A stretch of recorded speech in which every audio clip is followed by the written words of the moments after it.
Hello everyone, welcome to RK tutorial. నేను మీ ఆర్కేసా. ఫ్రెండ్స్, ఏపీ కోర్టు ఉద్యోగాలకు అప్లై చేస్తున్నటువంటి నిరుద్యోగ అభ్యర్థులకు ఒక అలర్ట్గా చెప్పుకోవచ్చండి. చాలామంది అభ్యర్థులు కామెంట్ రూపంలో అడుగుతున్నారు, ఏంటి సార్ ఏ సర్టిఫికెట్లు ఉండాలి, సో అవి ఒకవేళ లేకుంటే ఎలా సో అని చెప్పేసి అయితే అడుగుతున్నారు. సో దీనికి సంబంధించి క్లియర్ కట్గా ఏమేం సర్టిఫికేట్స్ మనకు కావాలి అప్లై చేసేటువంటి టైంలో, ఓకేనా, అప్లై చేసేటువంటి టైంలో ఏ డాక్యుమెంట్స్ మనము దగ్గర ఉంచుకొని అప్లై చేయాలి అనేది మనమైతే చూద్దాం.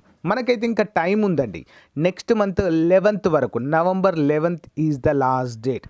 ఏమైనా డాక్యుమెంట్స్ మన దగ్గర లేకున్నా కూడా మనమైతే సమకూర్చుకునే అవకాశం అయితే ఉంటుంది ఫ్రెండ్స్. అందుకోసం అని చెప్పేసి ఈ వీడియో అయితే చేస్తున్నారు. మరి తప్పకుండా డాక్యుమెంట్స్ ఉండాలా అప్లై చేసేటప్పుడు అంటే yes, as per the instructions నోటిఫికేషన్లో ఇచ్చిన ప్రకారం తప్పకుండా మన దగ్గర ఉండాలి, మనము అప్లోడ్ అయితే చేయాలి. చాలా రోజుల తర్వాత అండి, ఓకేనా, హైకోర్టులో జరిగేటువంటి హైకోర్టు జిల్లా కోర్టుల్లో జరిగేటువంటి అతిపెద్ద రిక్రూట్మెంట్గా చెప్పుకోవచ్చు. ఎవరు కూడా మిస్ చేసుకోవద్దండి దీన్ని. హార్ట్ఫుల్గా ట్రై చేయండి, హార్డ్ వర్క్ చేయండి, తప్పకుండా విజయం మీదే అవుతుంది. తెలుగులో కండక్ట్ చేస్తుందండి హైకోర్టు. ఇప్పటి వరకు అన్ని ఎగ్జామ్స్ కూడా ఇంగ్లీష్లో కండక్ట్ చేసేది. మరి తెలుగు మీడియం అభ్యర్థులకు కూడా అవకాశం కల్పించడానికి ఈసారి తెలుగులోనే కండక్ట్ అంటే తెలుగు ప్లస్ ఇంగ్లీష్ బోత్ లాంగ్వేజెస్లో ఉంటుంది. అంతేకాకుండా ఒకే ఒక పరీక్ష ఉంటుంది, అది కూడా వితౌట్ నెగటివ్ మార్క్స్గా మనమైతే చెప్పుకోవచ్చు. ఓకే, లేట్ చేయకుండా వీడియోలోకి వెళ్దాం. అందరూ కూడా చిన్న లైక్ చేయండి ఫ్రెండ్స్. ఫ్రెండ్స్, మన కరెంట్ అఫైర్స్ గురించి అఫ్కోర్స్ చాలామంది స్టూడెంట్స్కి అయితే తెలుసు. చాలా ఎగ్జామ్లో మన కరెంట్ అఫైర్స్ యాజ్ ఇట్ ఈస్గా వస్తుండడం అయితే చాలామంది అభ్యర్థులకు తెలుసు. కానీ కొత్త వారి కోసం అయితే చెప్తున్నానండి. రానున్నటువంటి అన్ని పోటీ పరీక్షలకు ఇవి మీకు పర్ఫెక్ట్గా యూజ్ అవుతాయి. అంతేకాకుండా ఏపీ హైకోర్టు ఎగ్జామ్స్కి కూడా 5 నుంచి 6 మార్కులు అడుగుతున్నారండి కరెంట్ అఫైర్స్ పైన. మరి కరెంట్ అఫైర్సే కాకుండా మన ఈ యొక్క మ్యాగజైన్లో, ఓకేనా, జనవరి నుంచి సెప్టెంబర్ వరకు కంపల్సరిగా చదవాల్సిందే మనము. ఇప్పటి వరకు daily current affairs bid bank ఉంటుంది, దానికి ఎక్స్ప్లెనేషన్ ఉంటుంది, మోస్ట్ ఇంపార్టెంట్ స్టాటిక్ జీకే ఉంటుందండి. చాలా యూనిక్. మీకు ఏ కరెంట్ అఫైర్స్ క్లాస్ వినండి, ఏ ఫ్యాకల్టీ మీకు చెప్పరు స్టాటిక్ జీకే. ఓకే, అది మన యూనిక్ కంటెంట్గా ఉంటుందండి. మన ఛానల్లో మన పీడిఎఫ్లో అవైలబుల్గా ఉంటుంది. ప్లస్ దీంట్లో 5,000 నుంచి 10,000 వరకు జనరల్ స్టడీస్ బిట్స్ ఉంటాయి. డైలీ వైజ్గా డైలీ 20 కరెంట్ అఫైర్స్ రూపంలో మరి మన పీడిఎఫ్లో అందుబాటులో ఉంటాయి. ఓకే, హైకోర్టు అభ్యర్థులు చదువుతున్నటువంటి అభ్యర్థులు ప్రిపేర్ అవుతున్నటువంటి వారు తప్పకుండా మ్యాగజైన్ తీసుకోవడానికి ట్రై చేయండి. కేవలం 150 రూపీస్ మాత్రమే. ఏ విధంగా తీసుకోవాలి?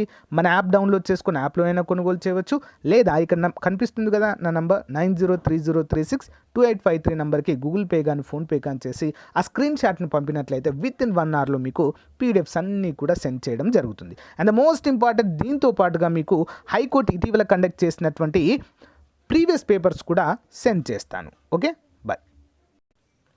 ఫ్రెండ్స్, మనము అఫీషియల్ నోటిఫికేషన్లో ఇచ్చిన విధంగానే ఏ డాక్యుమెంట్స్ కావాలని చెప్పేసి మీకు క్లియర్గా తెలుగులో ఎక్స్ప్లెయిన్ చేయడానికి అయితే ట్రై చేస్తాను. ఓకే, ముందుగా point number 1, the applicant shall upload original certificate of academic and technical qualification such as pass certificates, next certificate evidence date of birth, community certificate issued by the competent authority in case they intend to avail reservation under SC/ST/BC physically disabled person EWS and meritorious sports person and ex-serviceman. The certificate shall show the specifically the classification of the group. అంటే ఇక్కడ ఏమడుగుతున్నాడంటే ఖచ్చితంగా original documents ఏవైతే ఉంటాయో, academic documents కావచ్చు, అంటే మనం 10th inter degree certificates అన్న అర్థము. టెక్నికల్ క్వాలిఫికేషన్ డాక్యుమెంట్, టెక్నికల్ అంటే ఏంటి? ఫర్ ఎగ్జాంపుల్ కొంతమందికి డ్రైవింగ్ అడిగారండి, ఇక్కడ ఐటీఐ చేసిన వాళ్ళు ఉంటారు కదా, దానికి సంబంధించినటువంటిది. కొన్ని టైపింగ్ అడిగారు ఇక్కడ మనకి, ఓకేనా, టైపిస్ట్ అండ్ కాపీస్ట్ ఉద్యోగాలకు హైయర్ అయితే మనకు సర్టిఫికెట్ అయితే అడిగాడు. ఆ డాక్యుమెంట్స్ కంపల్సరీగా ఇక్కడ మనము అప్లోడ్ చేయవలసి ఉంటుంది. అంతేకాకుండా పాస్ సర్టిఫికేట్ కాకుండా evidence of date of birth, మన యొక్క date of birth certificate, community certificate అంటే మన కుల సర్టిఫికేట్. ఓకే, మనం ఏ కులస్తులము ఏంటి అనేది ఎంఆర్ఓ గారి చేత ఇష్యూ చేయబడుతుంది కదా, ఆ సర్టిఫికేట్ని మనం ఇక్కడ అప్లోడ్ చేయవలసి ఉంటుంది. సో ఎందుకోసం మరి ఆ సర్టిఫికేట్ అంటే మనం ఎస్సీయా, ఎస్టీయా, బీసీయా, ఆ రిజర్వేషన్, క్యాస్ట్ రిజర్వేషన్ కావాలి కదా, దానికోసం అని చెప్పేసి క్యాస్ట్ సర్టిఫికేట్ అప్లోడ్ చేయాలి. అంతేకాకుండా ఫిజికల్లీ హ్యాండిక్యాప్డ్ పర్సన్స్కి డాక్టర్స్ చేత, హాస్పిటల్ చేత ఇష్యూ చేయబడినటువంటి సర్టిఫికేట్ని ఇక్కడ అప్లోడ్ చేయాలి. నెక్స్ట్ అంతేకాకుండా స్పోర్ట్స్ పర్సన్స్ ఎవరైతే ఉంటారో వారి యొక్క రిజర్వేషన్ని అవైల్ చేసుకోవడానికి వారి సర్టిఫికేట్ని కూడా అప్లోడ్ అయితే చేయవలసి ఉంటుంది. ఇది నెంబర్ 1 పాయింట్లో ఉన్నటువంటి ముఖ్యమైన సారాంశము. Next point number 2, the applicant who intends to avail reservation under backward caste, అంటే బీసీ అభ్యర్థులు ఎవరైతే రిజర్వేషన్ కావాలి అనుకుంటున్నారో, అంటే అవైల్ చేసుకోవాలి అనుకుంటున్నారో, ABCDRE, BCA, BCB, BCC, BCD, BCE shall upload latest community and also certificate of non-creamy layer as per law. అంటే so ఇటీవల తీసుకున్నటువంటి, ఇక్కడ లేటెస్ట్ అంటే ఈరోజే తీసుకున్నది అనే అర్థం కాదండి, అందరూ కూడా గమనించాలి. సో లేటెస్ట్ అనగానే ఈరోజే తీసుకుంది అనుకుంటారు. లేటెస్ట్ అంటే ఏంటి అంటే సో వితిన్ 6 monthsలో తీసుకున్నది కూడా మనము అప్లోడ్ చేయవచ్చు. ఓకేనా, లేటెస్ట్ అంటే ఈరోజే తీసుకొని వచ్చింది అని అర్థం కాదు ఇక్కడ. ఓకే, 6 monthsలో తీసుకున్నదైనా కూడా ఒకటి గుర్తుంచుకోండి ఫ్రెండ్స్, క్యాస్ట్ సర్టిఫికేట్ అనేది 1 yearదైనా కూడా మనకు క్యాస్ట్ అనేది మారదు. అర్థమైందా అండి, క్యాస్ట్ అనేది అదే ఉంటుంది. ఒకవేళ ఇన్కమ్ సర్టిఫికేట్ అంటే మనము లేటెస్ట్ది పెట్టాలి. ఓకేనా, ప్రస్తుత ఫైనాన్షియల్ ఇయర్దే కంపల్సరీ పెట్టాలి. కాబట్టి మన క్యాస్ట్ అనేది మారదు, కాబట్టి ఒక 6 monthsదైనా కూడా మనం పెట్టవచ్చు. ఫర్ ఎగ్జాంపుల్ మీ దగ్గర ఒక 2 years బ్యాక్ మీ సేవలో తీసుకున్న సర్టిఫికేట్ ఉందనుకోండి ఫ్రెండ్స్. ఓకే, 2 years కావచ్చు, 3 years బ్యాక్ మీరు మీ సేవలో తీసుకున్నారు సర్టిఫికేట్, అదే ప్రజెంట్ మీ దగ్గర ఉంది. సింపుల్ అండి, చాలా సింపుల్. ఆ సర్టిఫికేట్ పైన ఒక నంబర్ ఉంటుంది, మీ సేవ నంబర్ ఉంటుంది. సింపుల్గా ఆ నంబర్తో తీసుకెళ్ళి మీ సేవలో ఇంకొక సర్టిఫికేట్ ఇవ్వమంటే వితిన్ 10 minutesలో మీకు ఇంకో కాపీ ఇస్తారండి. సింపుల్ అండి. ఓకేనా, మీరు ఎక్కువ బాధపడాల్సిన అవసరమే లేదు. క్యాస్ట్ సర్టిఫికేట్ దగ్గర మెయిన్గా ఇంకోటి కొత్తది అప్లై చేసుకోవడం, మళ్ళీ అది రావడం, it will take so much of time, అంటే చాలా టైం తీసుకుంటుంది. అలా చేయవద్దు. ఓకే, 6 months 1 yearది లోపు మీరు తీయించినా కూడా అదైనా అప్లోడ్ చేయవచ్చు. లేదా మాకు ఇంకా కొత్తదే కావాలనుకున్న మాత్రం మీ సేవ సర్టిఫికేట్ మీద ఒక నంబర్ ఉంటుంది. ఓకేనా, మీ సేవ అంటే ఆ సర్టిఫికేట్ మీద నంబర్ ఉంటుందండి ఒకటి. ఆ నంబర్ని మనం గనక సంబంధిత కార్యాలయానికి వెళ్ళి ఆ నంబర్ పైన ఇంటర్నెట్ సెంటర్కి వెళ్ళి అయినా, మామూలు ఇంటర్నెట్ సేవ లేదండి, మీ సేవ లాంటి ఇంటర్నెట్ సెంటర్స్ ఉంటాయి కదా, లేకుంటే సచివాలయాల్లో కావచ్చు. సో ఆ సర్టిఫికేట్ నెంబర్ చెప్తే మనకైతే ఇంకొకటి స్కాన్ చేసి అయితే ఇవ్వడము జరుగుతుంది. Okay, it's not a big issue, ఎవరు కూడా టెన్షన్ పడద్దు. అయితే ఇక్కడ మెయిన్ ఇష్యూ ఏంటంటే నాన్ క్రిమి లేయర్. ఎవరైతే ప్రభుత్వ ఉద్యోగులుగా పనిచేస్తున్నారో వారి పిల్లలు ఉంటారు కదా, ప్రభుత్వ ఉద్యోగం అయినప్పటికీ కూడా అందరికీ హెవీ శాలరీస్ ఉండవు కదా అండి. ఓకే, 8 lakhs బిలో ఎవరికైతే ఉంటుందో వారంతా కూడా నాన్ క్రిమి లేయర్ క్రిందికి వస్తారు యాజ్ పర్ లా. వారందరూ కూడా ఈ సర్టిఫికేట్ని అప్లోడ్ చేయాలి. కొంతమంది అడుగుతున్నారు, సార్ మేము ఓబీసీ సర్టిఫికేట్ని అప్లోడ్ చేయవచ్చు అంటే, లేదండి, OBC certificate is for central government జాబ్స్కి మాత్రమే ఓబీసీ పనిచేస్తుంది. స్టేట్ గవర్నమెంట్కు మొత్తం కూడా నాన్ క్రిమి లేయరే ఉండాలి. సో ఈ పాయింట్ దగ్గర మాత్రం చాలామంది కన్ఫ్యూజ్ అవుతున్నారు. నాకు తెలిసి ఇప్పుడైతే మీకు అర్థమైంది అనుకుంటున్నాను. Next, the applicant claiming reservation and economically weaker section, అంటే ఈడబ్ల్యూఎస్ గనక మీరు అవైల్ చేసుకోవాలి అనుకుంటున్నారో, shall upload the latest certificate issued either the year 2021 or 2022 in term of GO number MS66 general administration department అంటూ మనకు తెలియజేస్తున్నారు. సో ఇది ఎక్కడంటే, ఇంకోటి ఏంటంటే EWS certificate issued by the concern tahsildar. So mentioning there in that the gross annual final family income from all resources below 8 lakhs, అంటే non creamy layer కూడా ఇదే ఉంటుంది. సో ఈడబ్ల్యూఎస్ అభ్యర్థులు కూడా 8 lakhs కంటే బిలో ఉంటే సంబంధిత ఎంఆర్ఓ ఆఫీస్లో మీరైతే పొందవచ్చు ఫ్రెండ్స్. 8 lakhs బిలో గనక మీ యొక్క యాన్యువల్ ఇన్కమ్ ఉన్నట్లయితే మీరు ఈడబ్ల్యూఎస్ పరిధిలోనికి అయితే వస్తారండి. సంబంధిత తహసీల్దార్ కార్యాలయంలో ఎంఆర్ఓ ఆఫీస్లో మీరైతే పొందవచ్చు. ఓకేనా? సో కంపల్సరిగా ఇవైతే అప్లోడ్ అయితే చేయాలి. ఈడబ్ల్యూఎస్ రిజర్వేషన్ మీకు కావాలి అనుకుంటే కంపల్సరిగా 10% ఎందుకు మిస్ చేయాలండి? తప్పకుండా అప్లై చేయండి. ఇంకా టైం అయితే ఉంది మనకి. Next, the applicant claiming the reservation and physically handicapped అంటే పిహెచ్ అభ్యర్థులు, దివ్యాంగులు ఎవరైతే ఉన్నారో వారు కూడా సంబంధిత అధికారులు ఇష్యూ చేసినటువంటి మెడికల్ బోర్డు ఇష్యూ చేసినటువంటి సర్టిఫికేట్ ఉంటుంది కదా, డిజబిలిటీ సర్టిఫికేట్, అదైతే అప్లోడ్ అయితే చేయాలి. Next one, number 5, the applicant claiming reservation and ex servicemen, వీరు కూడా ఎక్స్ సర్వీస్మెన్ సర్టిఫికేట్ అయితే డిశ్చార్జ్ సర్టిఫికేట్ అంటాం దాన్ని మనం. ఓకేనా? డిశ్చార్జ్ సర్టిఫికేట్ అది కూడా అప్లోడ్ చేయాలి. The applicant claiming the reservation and meritorious sports కోటాకు సంబంధించినటువంటి సర్టిఫికేట్ అయితే అప్లోడ్ అయితే చేయాలి. Next one, certificate in respect of local candidate in term of presidential order. Okay, మరి ద స్టడీ సర్టిఫికేట్ అండి 4 academic years from 7th to 10th class in case they have not studied. ఇక్కడ క్లియర్గా చూద్దామండి.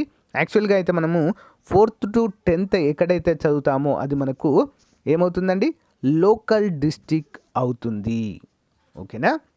So ఇక్కడ క్లియర్గా mention చేశారు, study certificate or certificates for 4 academic years from 7th to 10th class or లేక in case they have not studied in any educational institute during the whole part of 4 consecutive academic years ending with the academic year of appear privately of SSC examination. ఒకవేళ మీరు కనుక డైరెక్ట్గా చదవకుంటే, స్కూల్కి వెళ్ళి చదవకుండా SSC కనుక open SSC కనుక చేస్తే, ఓపెన్ స్కూల్ కనుక చేస్తే have to submit residence certificate from concern tahsildar. అర్థమైందా అండి? ఇప్పుడు డైరెక్ట్ 10th రాసిన వాళ్ళకి స్టడీ సర్టిఫికేట్ ఉంటుందా? ఏమీ కూడా ఉండదు. అప్పుడు ఏం చేయాలి? మీరు సంబంధిత తహసీల్దార్ కార్యాలయంలో నేటివ్ సర్టిఫికేట్ అనేది తీసుకోవాలండి. ఇంపార్టెంట్ అండి, ఇక్కడ అందరూ కూడా గమనించాలి. Next 4 years preceding the year of passing SSC examination and Exer 1 term GO number అంటూ ఏదో ఒకటైతే ఇచ్చారు ఇక్కడ. However if the candidate has studied in 2 or more district, so then they have to submit study certificate 4th to 10th class and the district where the candidate has studied, the maximum period will be considered for treating him or her a local candidate. అంటే for example 4 నుంచి 10వ తరగతులు కనుక మీరు 2 డిస్టిక్లో చదివారనుకోండి. ఓకేనా? 2 డిస్టిక్లో చదివితే మీరు ఏ డిస్టిక్లో అయితే ఎక్కువ తరగతులు చదివారో దాన్నే మీకు లోకల్ డిస్టిక్గా అయితే ఇక్కడ ట్రీట్ చేయడం జరుగుతుంది అంటూ మనకు తెలియజేశారండి చాలా క్లియర్గా. Next, if candidate in proof of local candidature or not in accordance with these instructions, అంటే పైన ఏవైతే చెప్పిన ఇన్స్ట్రక్షన్స్ అన్నీ కూడా తప్పకుండా ఫాలో అవ్వాలి అంటూ మనకైతే తెలియజేశారు. ఓకేనా? సో నెక్స్ట్ వన్ చూద్దాం. Number 8, candidate who migrated from Telangana to Andhra Pradesh between 2nd June 2024 and 1st June 2021 as per GO number అంటూ ఒకటి ఇచ్చారు. General administration department dated 29/10/2019 and as per terms in circular memo. So ఇదన్నీ అయితే ఇచ్చారు. So shall ఆబ్టైన్ the local status candidate from the competent authority and product it at the time of verification. అంటే మీరు ఎవరైతే తెలంగాణ నుంచి ఏపీకి కంప్లీట్గా మైగ్రేట్ అయ్యారో, అంటే వలస వచ్చారో, సో వారు ఏంటి అంటే తప్పకుండా కన్సర్న్ డిపార్ట్మెంట్ అంటే ఎంఆర్ఓ ఆఫీస్ నుంచి అయితే మీరు సర్టిఫికేట్ అయితే తీసుకోవాలి అంటూ ఇక్కడ తెలియజేస్తున్నారు. అది అప్లోడ్ చేయాలి. అది వెరిఫికేషన్ టైంలో ఉపయోగపడుతుంది. Next, no objection certificate from employer. ఇదేంటండి మరి అంటే ప్రజెంట్ వర్క్ చేస్తున్నారండి చాలామంది. ఫర్ ఎగ్జాంపుల్ సచివాలయంలో వర్క్ చేస్తున్నారు. సచివాలయంలో వర్క్ చేస్తుంటే మరి మీరు ఈ కోర్టు ఉద్యోగాలకు అప్లై చేయాలంటే సంబంధిత హెడ్ ఉంటారు కదా మీకు సచివాలయాలకి, ఆ హెడ్ చేత నో అబ్జెక్షన్ సర్టిఫికేట్ అనేది తీసుకోవాలి. ఇటీవల తెలంగాణ రాష్ట్రంలో కూడా మరి అడగడం జరిగిందండి. ఇది గ్రూప్ 1 అప్లై చేసేటువంటి టైంలో నో అబ్జెక్షన్ సర్టిఫికేట్. ఓకే, తీసుకోండి, ఇస్తారు, no problem. 10th last one, the applicant has to produce original certificate on the day on the day mentioned by the High Court for verification. If the applicant failed to produce any of the required documents, అంటే for example మనం ఇప్పుడు upload చేస్తున్నామండి documents.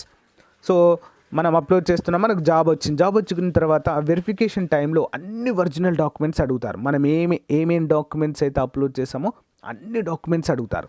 ఒకవేళ ఏ ఒక్క document కానీ మనము produce చేయలేకపోయామనుకోండి friends, so మన verification అనేది ఇన్కంప్లీట్ అవుతుంది. సో మనం రిజెక్ట్ కావడం అయితే జరుగుతుంది ఫ్రెండ్స్. సో ఈ 10 డాక్యుమెంట్స్ అనేవి మోస్ట్ ఇంపార్టెంట్. ఒకసారి అయితే చూసుకోండి. ఇంకా అప్లై చేయనటువంటి అభ్యర్థులు సో కలెక్ట్ చేసుకోవడానికి ట్రై చేయండి ఫ్రెండ్స్, ఏమైనా లేకుండే. నాకు తెలిసి నాన్ క్రిమీ లేయర్ దగ్గర చాలామంది ఇబ్బంది పడతారండి. నెక్స్ట్ క్యాస్ట్ సర్టిఫికేట్ అంటే నో ప్రాబ్లం. నేను చెప్పాను కదా, క్యాస్ట్ సర్టిఫికేట్ అనేది లేటెస్ట్ అని అడిగారు, కానీ ఇక్కడ డేట్ అనేది మెన్షన్ చేయలేదు. లేటెస్ట్ అంటే ఏంటి అంటే సో వితిన్ 1 or 2 years లోపైన సరిపోతుంది. ఎందుకంటే క్యాస్ట్ అనేది మారదు కదా. ఇన్కమ్ సర్టిఫికేట్ అంటే మారుతుంది, ఎవ్రీ ఇయర్ ఇన్కమ్ సర్టిఫికేట్ మారుతుంది. క్యాస్ట్ సర్టిఫికేట్ పైన ఒక నంబర్ ఉంటుంది. ఒకవేళ 4-5 years బ్యాక్ అయినా కూడా ఆ నంబర్ ఉంటుంది. ఆ నంబర్తో వెంటనే మీరు ఇంకొకటి తీసుకోవచ్చు. ఇంకొకటి తీయగానే ఏమవుతుంది, అక్కడ డేట్ చేంజ్ అవుతుంది, కొత్త డేట్, ఈ రోజు డేటే వస్తుంది. సో అలా ట్రై చేయండి, ఓకేనా. సో ఫ్రెండ్స్, ఇది మరి ఈ రోజుకి సంబంధించిన ముఖ్యమైన అప్డేట్ అండి, చాలా చాలా ముఖ్యమైనది. ఇంకా అప్లై చేయనటువంటి అభ్యర్థులు ఒకసారి చూడండి. సో థ్యాంక్ యూ అండి. మీ ఫ్రెండ్స్కి తప్పకుండా షేర్ చేయండి. Okay, have a nice day. Thank you for your support. Bye.